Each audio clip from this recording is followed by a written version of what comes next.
है कॉकरोच जनता पार्टी के बारे में बताने के लिए। थोड़ा बताते हैं कॉकरोच जनता पार्टी।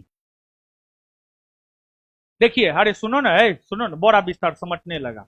लिखाएंगे कॉकरोच जनता पार्टी। सुनिए, है सुनो न जी।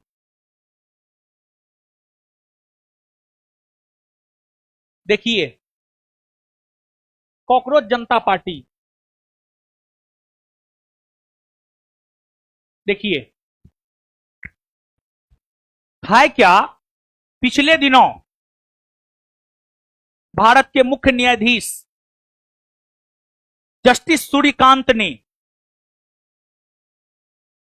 यह कहा, उन्होंने एक स्टेटमेंट दिया और उन्होंने अपने स्टेटमेंट में बेरोजगार युवाओं को कॉकरोच कहकर संबोधित किया।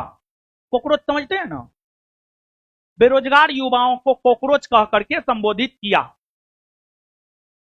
बेरोजगार युवा को, बेरोजगार युवा। देश की आबादी 145 करोड़ प्लस है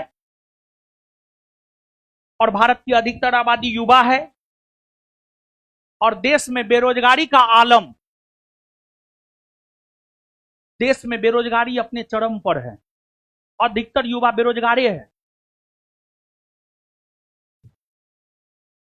तो कॉकरोचों की संख्या बहुत ज्यादा है।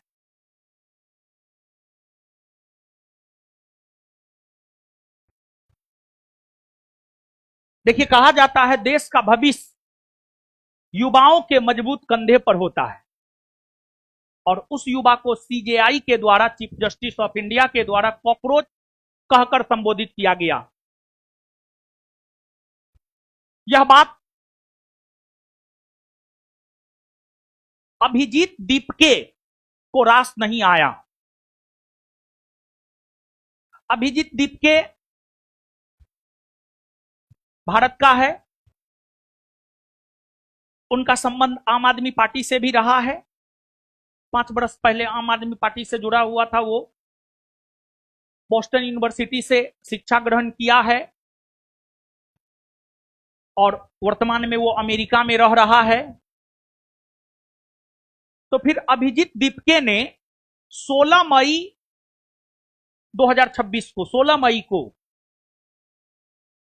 सोशल मीडिया पर कॉकरोच जनता पार्टी का गठन किया और उसने कॉकरोच जनता पार्टी को एक राजनीतिक पार्टी बताया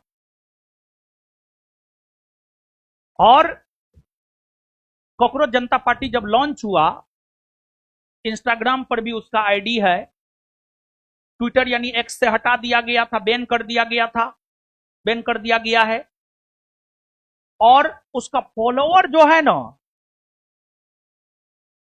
प्रति घंटा लाखों में बढ़ रहा है। मतलब इंस्टाग्राम पर सबसे ज्यादा हमारे देश के प्रधानमंत्री श्री नरेंद्र मोदी जी फॉलो किए जाते हैं। 101 मिलियन लोग इंस्टाग्राम पर मोदी जी को फॉलो करते हैं और हमको लगता है सीजेपी, कॉकरोच जनता पार्टी को अगर आजादी से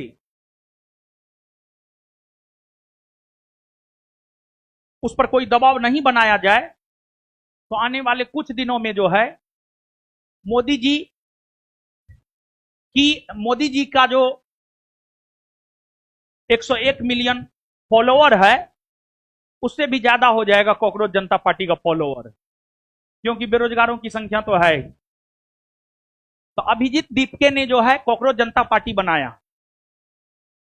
और ये जो है ना, ये अगर हमसे कहिएगा तो ये अपने आप को राजनीतिक पार्टी बता रहा है, लेकिन ये कोई राजनीतिक पार्टी है नहीं।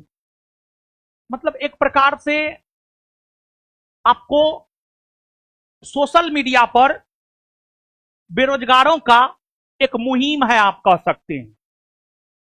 और इसने टोटल 5 एजेंडा, 5 मुख्य एजेंडा इन्होंने अपनी पार्टी का रखा है। उसमें एक एजेंडा इसका यह है, अगर हमारी सरकार बनती है तो हम रिटायर न्यायाधीशों को राज्यसभा का सदस्य नहीं बनाएंगे। क्योंकि देखिए होता क्या है, अब न्यायाधीश है, किसी भी लोकतांत्रिक देश में सरकार के 3 अंग होते हैं, कार्यपालिका, विधायिका, न्यायपालिका। अगर हमको कहीं भी न्याय नहीं मिलता है तब हम न्यायपालिका के पास जाते हैं। और भारतीय संविधान का आधारभूत स्तंभ है, बेसिक स्ट्रक्चर है स्वतंत्र न्यायपालिका। और न्यायपालिका कार्यपालिका के दबाव में नहीं आना चाहिए। न्यायपालिका विधायिका के दबाव में आकर काम नहीं करे। न्यायपालिका के मन में लोभ ना हो, न्यायाधीश के मन में लोभ ना हो। अगर न्यायाधीश के मन में लोभ होगा तो फिर न्यायाधीश सत्ता के अकॉर्डिंग काम करेगा। फिर सत्ता पक्ष के लोग रिटायर होने के बाद न्यायाधीश को जो है उचित उपहार देगा, जैसा कि भारत में हो चुका है। भारत के पूर्व मुख्य न्यायाधीश रंजन गोगोई जिसने अयोध्या मामले पर भी फैसला सुनाया है, वो रिटायर होने के बाद राज्यसभा के सदस्य बनाए गए। तो कॉकरोच जनता पार्टी का पहला मुद्दा है, रिटायर होने के बाद किसी भी जज को राज्यसभा नहीं भेजा जाएगा। एक ये था। दूसरा है, अभी भारत में चुनाव आयोग के द्वारा जो एसआईआर किया जा रहा है, स्पेशल इंटेंसिव रिवीजन, एसआईआर के जरिए जो है मत काटा जा रहा है। और जब बिहार में एसआईआर हुआ था पहली बार, मेरा भी नाम मतदाता सूची से हट गया था, फिर दोबारा डलवाना पड़ा। अभी बंगाल में चुनाव हुए हैं, 27 लाख मतदाता होते हुए भी मतदान नहीं कर पाया। तो ये जो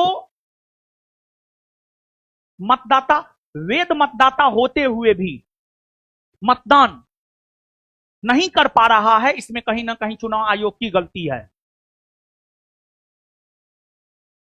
तो इस प्रकार के चुनाव आयोग को लेकर भी कांग्रेस जनता पार्टी के द्वारा जो है आपको यह कहा गया है कि इस प्रकार का कृत्य अगर चुनाव आयोग करता है तो चुनाव आयोग के सदस्यों पर यूएपीए कानून लगाया जाएगा।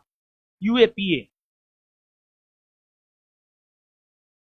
इसके बाद तीसरा एजेंडा है उसका, अगर हमारी सरकार बनी तो हम महिलाओं को 30% नहीं बल्कि 50% तक आरक्षण देंगे लोकसभा में, विधानसभा में। और देखिए ये एजेंडा हमको ठीक लग रहा है, क्योंकि देश की आबादी का लगभग 50% महिला है ना जी, तो 50% तक ये भी ठीक है। इसके बाद उसका अगला एजेंडा है, अंबानी अडानी के क्षेत्राधिकार में जो भी न्यूज चैनल है, जैसे न्यूज 18, एनडीटीवी, ये सब अंबानी अडानी के क्षेत्राधिकार में ही है। जो अंबानी अडानी चाहेगा वही दिखाएगा ये सब। तो अंबानी अडानी के क्षेत्राधिकार में जो न्यूज चैनल है ना, उसको प्रतिबंधित कर देंगे, उस पर रोक लगा देंगे। चौथा हो गया। और इसके बाद पांचवा की अगर हम बात करें तो इसका पांचवा एजेंडा अगर हम देखें तो इसका पांचवा एजेंडा था, कोई विधायक या सांसद दल बदल करता है, मतलब भाजपा के टिकट पर चुनाव लड़ता है, कांग्रेस में मिल जाता है, या कांग्रेस के टिकट पर चुनाव लड़ता है, भाजपा में मिल जाता है। अगर कोई जनप्रतिनिधि दल बदल करता है तो 20 वर्षों तक उसके चुनाव लड़ने पर रोक लगा देंगे। ये 5 एजेंडा है, समझे? यही है कॉकरोच जनता पार्टी। और अगर हम कॉकरोच जनता पार्टी की बात करें, इसका एजेंडा तो बहुत शानदार है, नो डाउट, लेकिन इसका एजेंडा जो है एक प्रकार से देखिएगा तो लोकतंत्र को मजबूत करने वाला एजेंडा है, समानता स्थापित करने वाला एजेंडा है। लेकिन आपको ये एक सोशल मीडिया का मुहिम है, अब देखिए क्या होता है, ये तो आने वाला वक्त बताएगा, लेकिन उसका फॉलोअर जो है बहुत भारी मात्रा में बढ़ रहा है, समझे ना। तो यही है कॉकरोच जनता पार्टी, लिखिए कॉकरोच जनता पार्टी।